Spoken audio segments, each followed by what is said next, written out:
Assalamualaikum warahmatullahi wabarakatuh.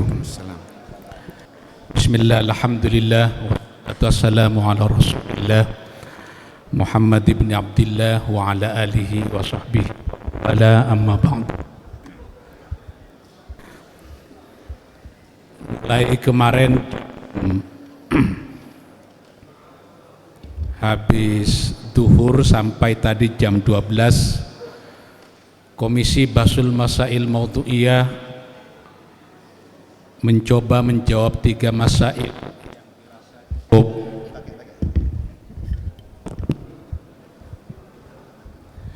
cukup penting untuk dibahas. Yang pertama, konsep relasi ulama dan umara.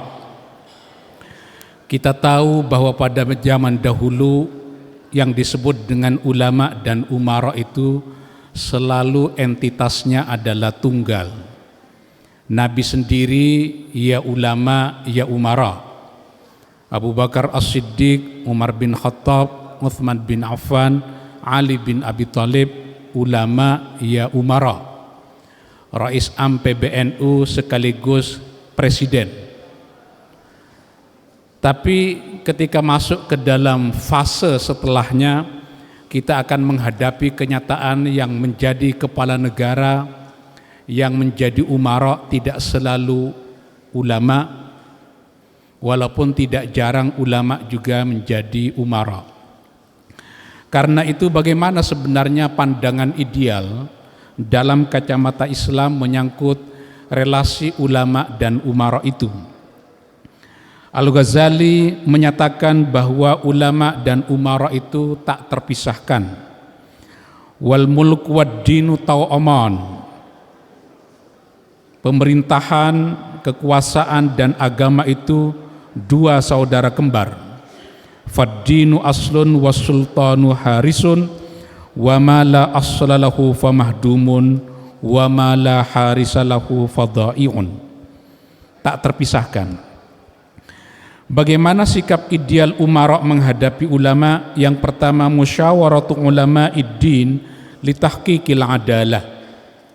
Untuk menegakkan keadilan, maka umara penting bertanya kepada para ulama. Yang kedua, istifta'uhum fil masail ad-diniyah wal wataniyah. Para pemimpin negara, umara penting meminta fatwa, baik menyangkut masalah keagamaan maupun yang berkaitan dengan soal-soal kebangsaan. Yang ketiga, ishtiyaquhum ila ru'yatil ulama wastima'u nashihim. Para umara itu harus mendengarkan suara dari suara dari ulama. Yang kedua, bagaimana sikap ulama terhadap umara? Yang pertama, an-nafsu lahum bi'adabin wa lutfin. Para ulama senantiasa memberikan nasihat kepada para penguasa dengan cara yang lembut. Wujubut tabligh, agar para ulama menyampaikan pesan-pesan moral agama kepada penguasa, kepada umara. Yang ketiga, di dalam membangun relasi dengan umara, seharusnya para ulama hifdzul muru'ah, menjaga dignity, martabat di hadapan para umara. Dawabit relasi ulama dan umara. Yang pertama, dawabit relasi umara dan ulama dalam hazanah keilmuan Islam dibangun di dalam beberapa kerangka. Yang pertama, al-mu'awana 'alal adli was-shalah. Tolong menolong di dalam merealisasikan keadilan dan kebaikan. Yang kedua, al-muwazanah bainal masalihi wal mafasid. Yang ketiga, al-alaqah al-hiwariyah atau al-alaqah al-jadaliyah fi ta'yidil khairi wa taqwimil i'wijaj. Ini didasarkan kepada pidato pertama kali Khalifah Abu Bakar As-Siddiq ketika dibaiat menjadi khalifah. Ayuhan nas, qad ullitu alaikum walastu bi khairikum fa in ahsantu fa'inuni wa in asa'tu faqawwimuni. Yang keempat, relasi ulama dan umara dibangun untuk kepentingan al-musa'adah ala imaratil biladi wal kaun. Yang kelima, al-muhafadzah ala nidhamit ta'ayush as-silmi. Itu konsep relasi ulama umara yang ditawarkan oleh Komisi Bahsul Masail Maudhu'iyah. Yang kedua, konsep mikot haji, mikot makani dalam haji dan umrah. Kita tahu bahwa beberapa puluh tahun terakhir terjadi sejumlah perubahan-perubahan fundamental mengenai tata letak, tata kelola pelaksanaan ibadah haji, mulai dari perluasan Mina sebagai tempat mabit, perluasan lintasan tawaf yang bukan hanya di arena sekitar Ka'bah, tetapi sampai di lantai-lantai Masjidil Haram. Artinya tawafnya tidak di lantai tapi di angkasa. Perluasan tempat sa'i, perluasan padang Arafah dan seterusnya. Begitu juga jika zaman dahulu jamaah haji datang dari tanah-tanah datar melalui Bir Ali, Juhfa, kemudian Yalamlam dan lain-lain. Pertanyaannya, mikot makani sebagai start awal niat ihram itu apakah sifatnya ta'abbudi tauqifi atau di dalamnya mengandung unsur ta'akuli ijtihadi? Kita tahu bahwa pada dasarnya ibadah haji itu mengandung unsur dengan dosis yang banyak sekali aspek ta'abbudi atau ghairu ma'qulatil makna. Itu sebabnya Allah menegaskan di dalam Quran, khudhu anni manasikakum. Al-aslu fil ibadah al-idhnu wal aslu fil muamalah at-tilku. Itu dasarnya. Tapi kalau kita memperhatikan mikot-mikot itu, ternyata mikot itu ada yang mansus, ditetapkan oleh Rasulullah sendiri, dan ada yang tidak ditetapkan oleh Nabi secara langsung, tapi melalui oleh ijtihad Umar ibnul Khattab.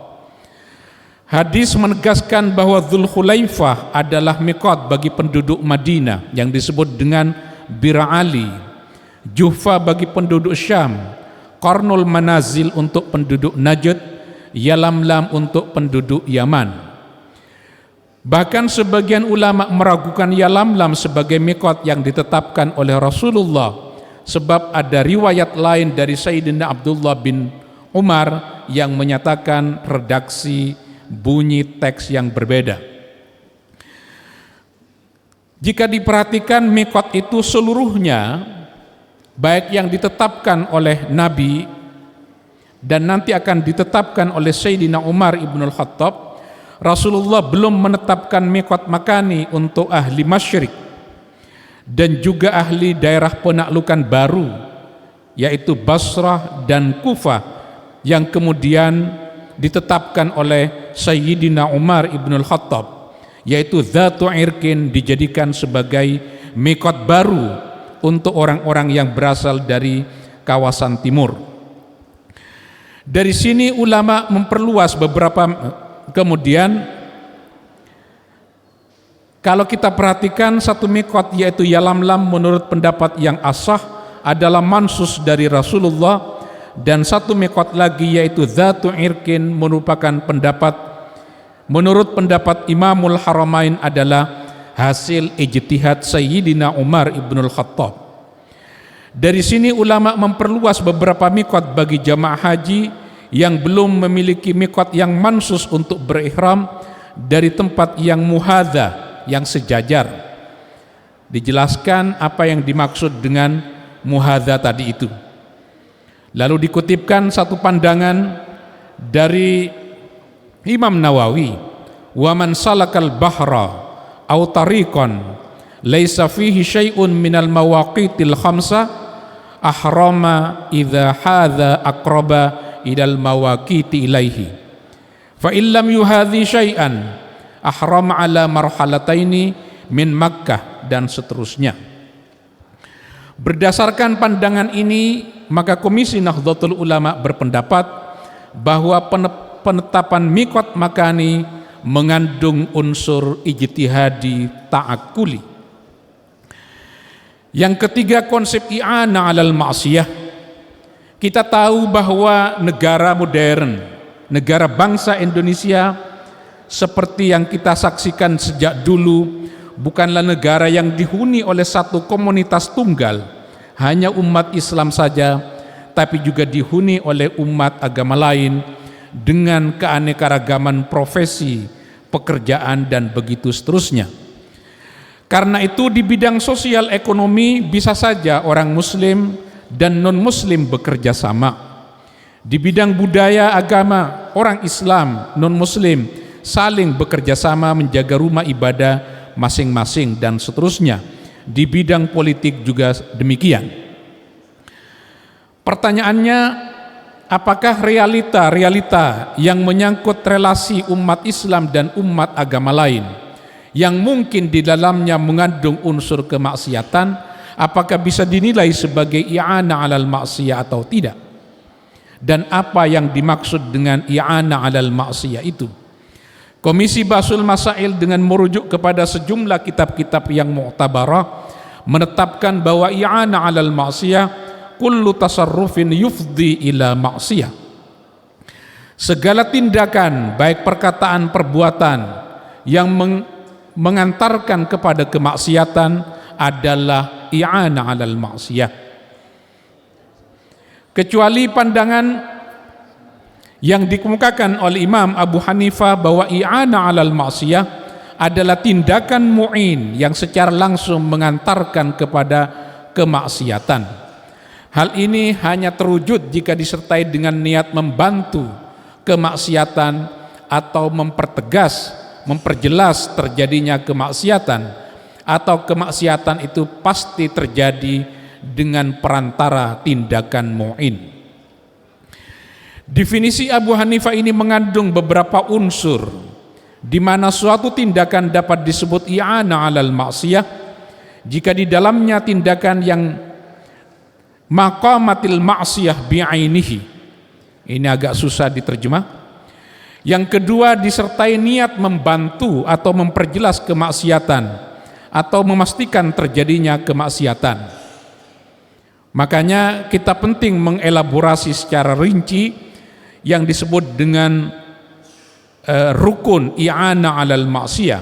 Yang pertama ada al-mu'in, yang kedua al-mu'an bi, dan maksiyah. Karena itu penting dijelaskan mengenai dawabit i'anah 'alal maksiyah. Yang pertama adalah pengetahuan mu'in.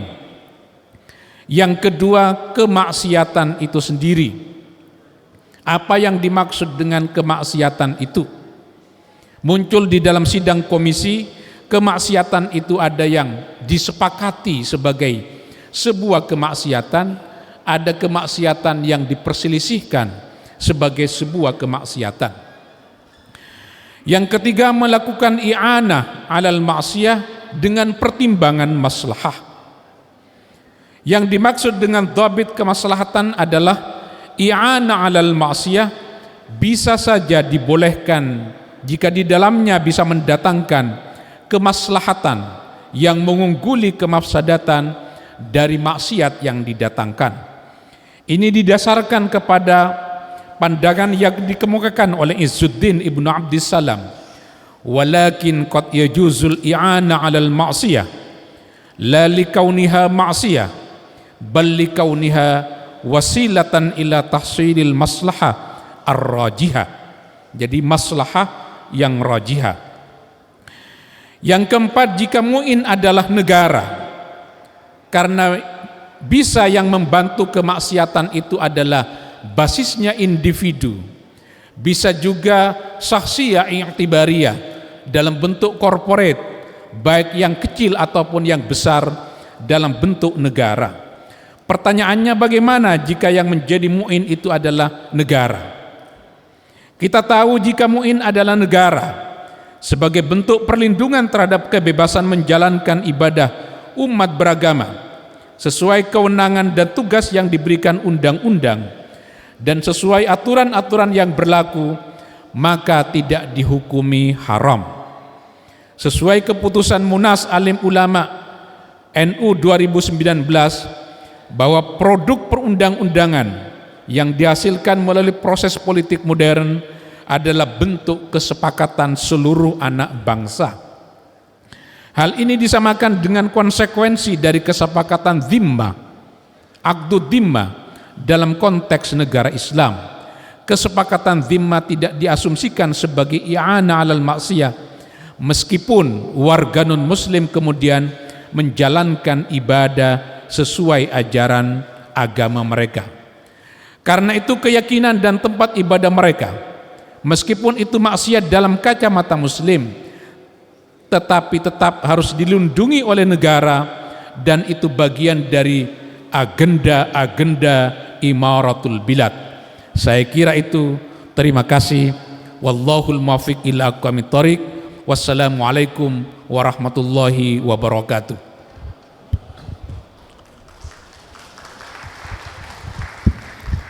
Terima kasih Kiai Muksid Ghazali. Apa yang telah dilaporkan tadi tentu sudah melalui pembahasan yang mendalam di komisinya. Oleh karena itu saya tawarkan, apakah ini bisa kita sahkan sebagai keputusan Munas? Terima kasih.